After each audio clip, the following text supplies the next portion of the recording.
this show, you'll find inspiration, motivation, and advice from experts, as well as valuable tips on how to get started or improve your business. Let's dive into how you can begin and grow your wisdom business.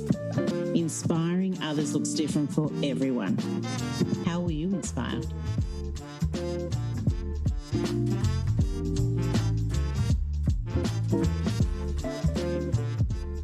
Welcome to the Wise Dome podcast, and today we're chatting with Vicky Jamieson. Vicky, welcome.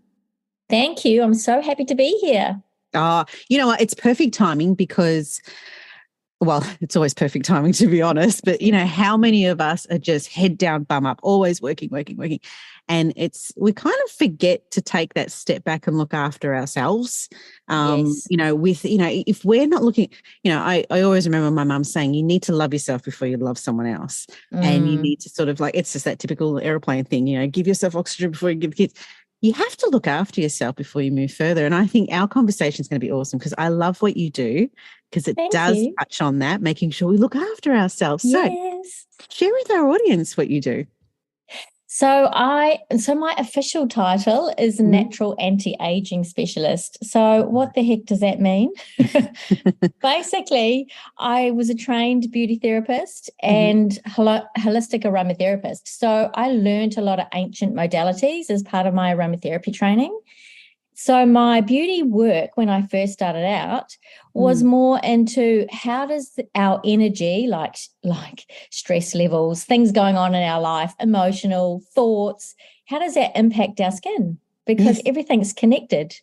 So that was kind of how I started out and how it relates now to natural anti-aging because I've been in business for over 30 years. So it's definitely morphed.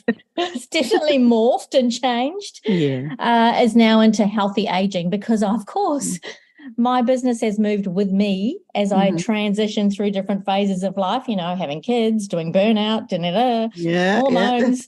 Yeah. So now, of course, I'm like, okay, how can I spend the next 50 years really healthy? And so my thing is on healthy longevity and how can we have the most energy with being the most proactive, but without going crazy. Yes. I love it. And how did this all fall into place with respect to actually getting online and coaching, like going from a service, like physical service-based business to now actually just sharing and enlightening others?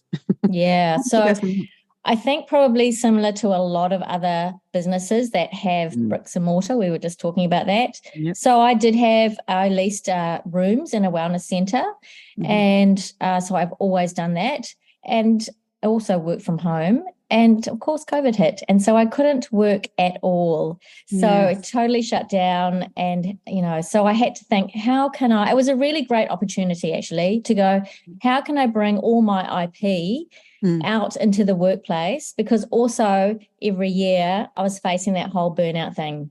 Yeah. Because there's only so many hours in the day. Yeah, exactly. Yeah. But it was just the time to think about how to do that because my specialty, we all think we're special, don't we?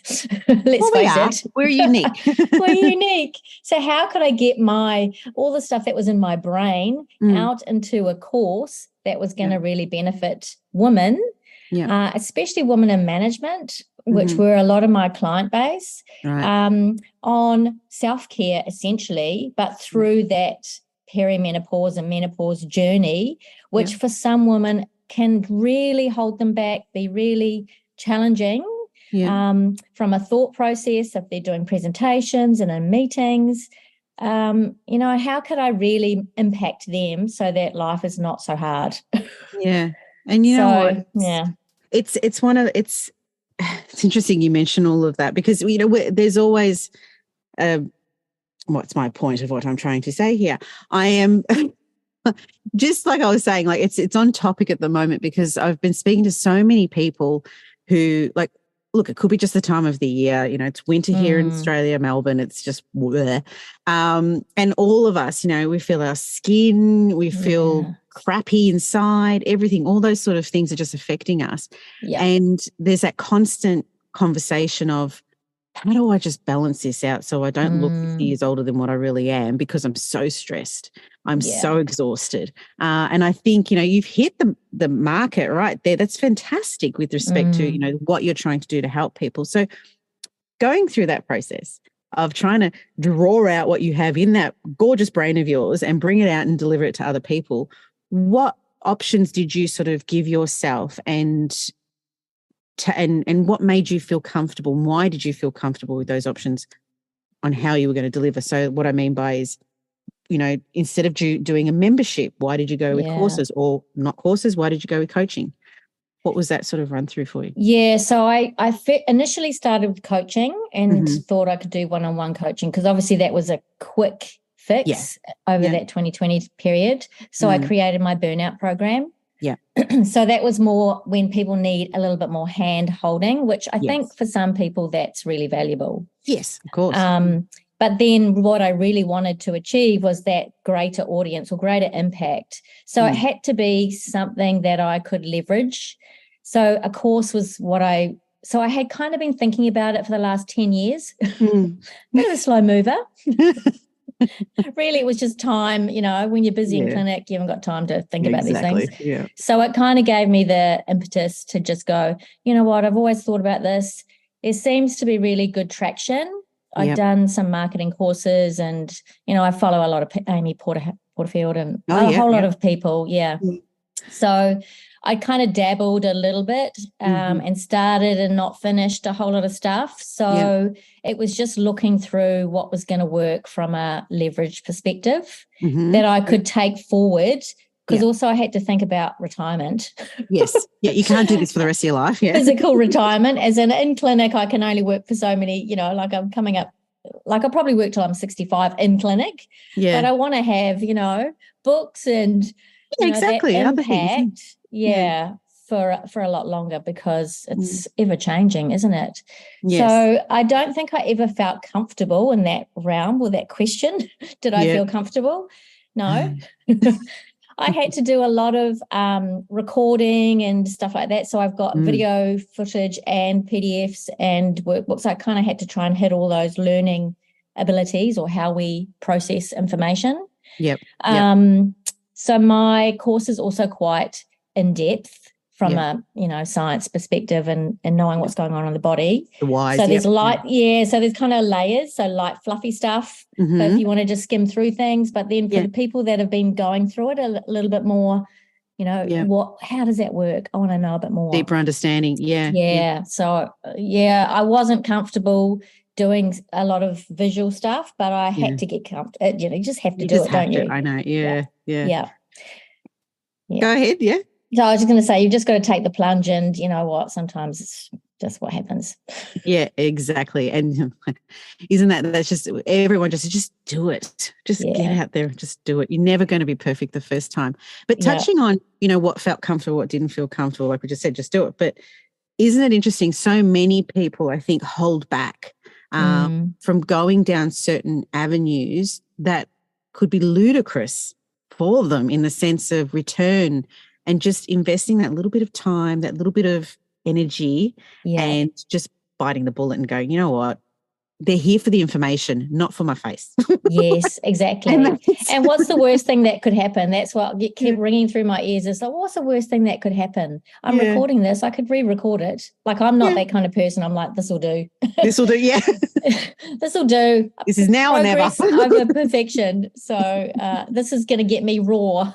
Yeah. And you know what? But it's interesting how look, I think we all are perfectionists in particular areas of our lives. And I know I'm a perfectionist in certain ways as well, but there's certain limitations you have to sort of say, nah, look, you just can't push yourself any further because whoever's watching this, they'll see that it's not real if you're trying to go to perfection. Exactly. And in the raw, I think the better because it's real. Raw, we say raw, but really we should just be saying it's real. It's real. This is authentic. Real. Yeah. Exactly. And especially in your field too. Hey, exactly. It's all about being, the real you, natural beauty, all that sort of stuff. Natural beauty, the good and the bad. There's, and some days you're going to have a good day, some days not. So it's just good to show up. Yeah. And you've got to have that sort of business sense too of whatever you're creating.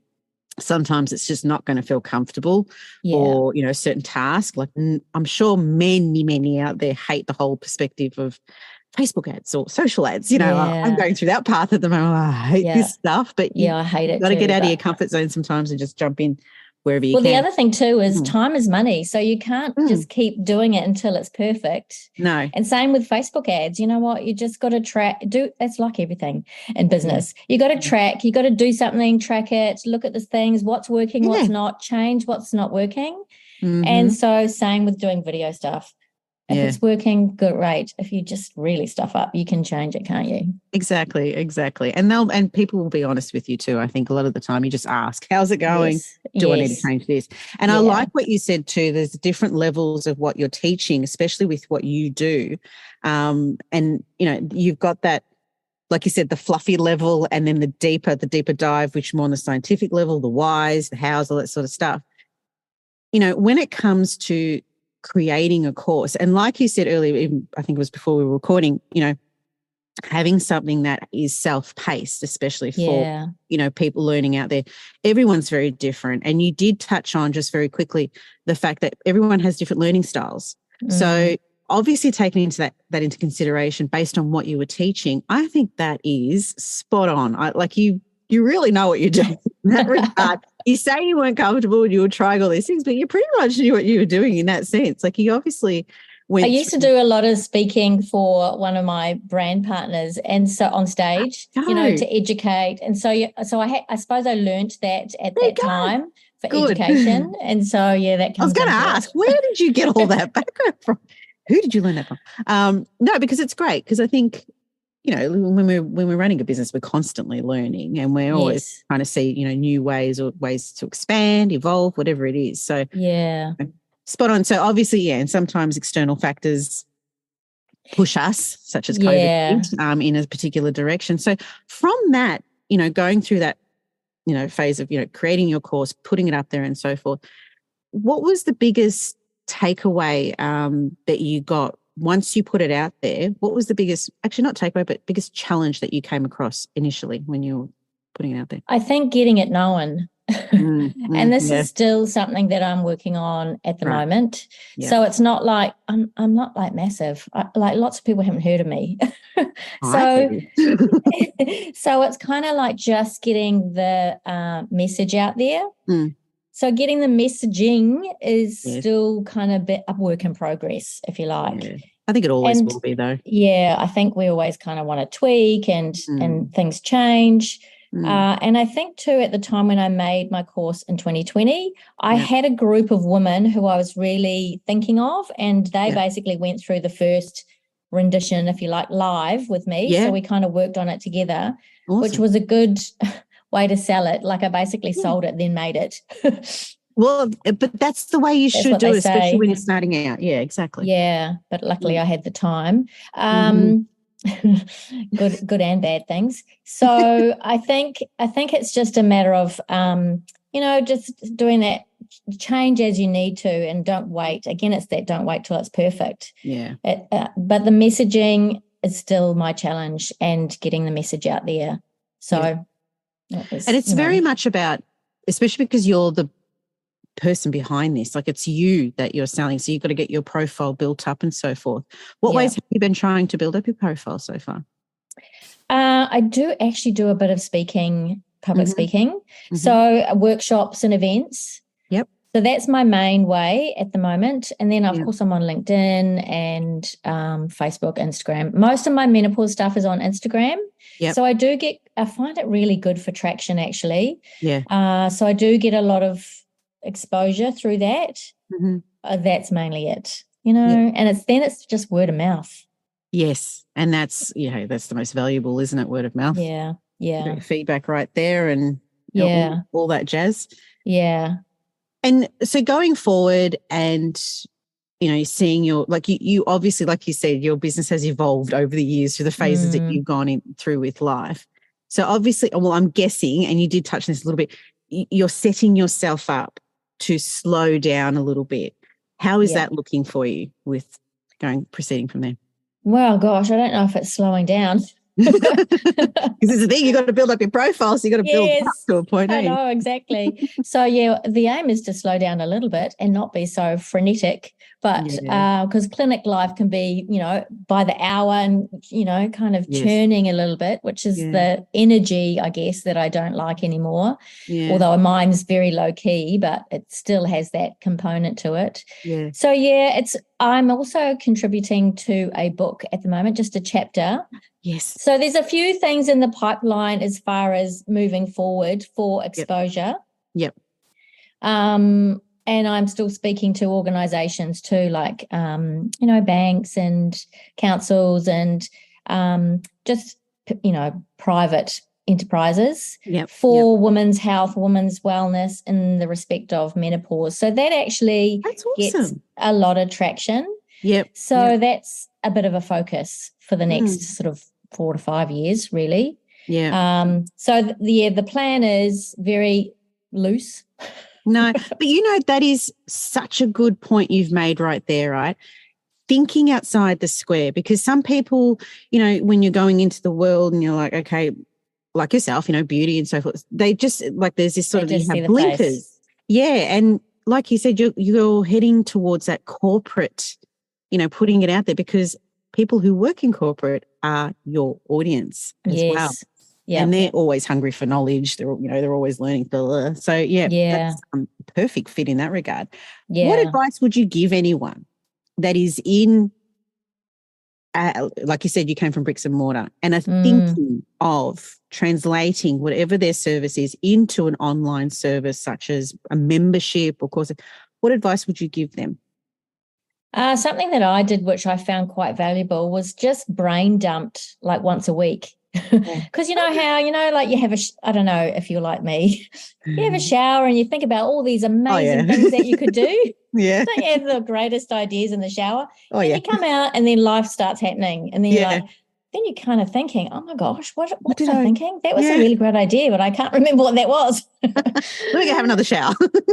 So I would just then do a meditate. This is what I do. Meditate for about 20 minutes, get in the zone, like get in my nice, like, I'm connected to, the bigger world, the universe, people bigger than me. Yeah. And then I'd get my journal and I'd just brain dump all these things. Yep. So if I got stuck, I'd go, what is it I want to do for the world, or some kind of sentence that would kind of inspire me, and then just keep writing. Yeah. So, and then kind of once a month, or like for me, it was once a month at that stage, but you can choose your own timelines, look at all my notes, and then I just used to highlight. I'm such a highlighter. Highlight bits that came together. And then, from there, I would have all these other ideas and go, I need to bring this together. How can I do this? Yeah. So using those questions, like not what stuff, but how can I do this? How can I create a bigger impact? What are people wanting to hear? What don't they know that I already know? What do I find easy that other people find hard? What are the little tiny changes that can happen that are going to have really big impact? So that's brilliant. But that's brilliant. Those questions alone, everything's going to be in our summary below in the episode podcast, because those questions there were brilliant. Because and generically, like it can go across any service, any knowledge level, any topic. That's the word I'm looking for. Because they're the questions you need to ask yourself, isn't it? Quite simply. Yeah. What do I know that others don't? Yeah. It's your area of genius or expertise. So that means it's easy for us or our expertise. So other people, so asking questions actually of other people, that's what I also did. Yeah. And again, I had time. So I would literally phone people and go, hey, just wondering, people who I knew were the right age. Right. What's happening in life as far as, wellness, how your stress levels, how's your gut, how's your this, do you notice any dryness in your skin? Like just trying to relate and get compartmentalized a little bit. Yeah. What their main pain points were. And what their are you sleeping? All these things. And then it's amazing how much people would tell you. Yeah. And then I go, oh, well, have you tried this? No, I've never heard of that. So then I'm like writing, okay, this is great. They need this information. Yeah, that's kind of where I started Yeah. from, kind of thing. Absolutely awesome. In 15, 20 minutes, you've just given so much information, Vicky, like seriously, so down the line. I love it. I love asking my guests this question, and it's, just very basic personal business, but what legacy are you looking to leave? What I'd really love to leave is the fact that women, you touched on that self-love thing, and we know intellectually that we need to look after ourselves. But I find we're still not doing it enough. No. And so the legacy I want to leave is the fact that owning who we are, so physically, mentally, emotionally, spiritually, and bringing our brains into action with whatever we're wanting to create or whatever impact we're wanting to, use and change for the world, and making it easy. So wellness is about being in your own body and having energy, which is mentally as well as physically and emotionally. So all those things make a big, big impact how we interact with the world. So that's what I want to do, is make it easy for women to, love themselves. And that's a learning thing for me too. Yes, still. Yes. Oh, constantly. Constantly. So, I just want it to be simple. Yeah. And the fact that you holistically just look at everything together with respect to the internal, external, on the whole anti-aging. Hey, I'm in that age group. I'm so interested. What advice, do you have one little tip or bit of advice that, or even mantra that you share with people constantly that you would like to share with our audience today? I do actually, and it's one that I find challenging. So it really challenged me at the time, and I probably heard it in my early 40s. Yep. And I was like so totally stressed out. I didn't know I was stressed. Right. And it's this little mantra that is slow down to speed up. And you probably, I don't know if you've heard it, slow down to speed up. Yeah. So, and I was kind of like, what the heck do they mean? Slow down to, slow down. What do you mean slow down to speed up? How can that? But it was literally taking a breath rather than going on the hamster wheel all the time, doing the do, being the bee, da-da-da-da. Yeah. And just taking a breath to be in the moment. Yes. Have my own sacred space, allow myself to do meditation, to do my exercise and only think about exercise, have a facial and only think about how good it felt. Yeah. So that then when I'm on, I'm totally on. You're totally on. And look, no one's going to be seeing this video at the moment, but Vicky has the most gorgeous skin and looks so bloody young. How often do you do these little activities for yourself? The activities? Like facial, meditation. So how often do you do that? Facials once a month. I have massages about every 3 weeks because I exercise quite a lot. I'm probably actually over-exercised, but anyway, that's another story. I meditate daily. Well, the aim is daily. It's not always daily, but my aim is daily. Yeah. And then I do kind of other spiritual stuff that I do once a month or, sound bath or, it's just kind of, you got to go with what feels like good. For you. So that's women's cues for their body is like whatever feels good is the right thing for you to do. Yeah. So if you like to go get your nails done, then go do that. Whatever self-care thing you love to do, have a bath. Yeah. It's, and use essential oils. If, smell changes how you feel in 4 seconds. Use essential oils to kind of change your state. Anthony Robbins. Yes. Oh, you know what? I bought a diffuser just not long ago actually and put it right next to my desk. Got a new lamp, like a light over the top, and you can change to warm or cool, and I have it on warm. Perfect. I have these stupid headaches by staring at the computer all the time. Yeah. But it just set an environment for me that relaxed me. So that was sort of like that semi for me thing. But I do like your idea.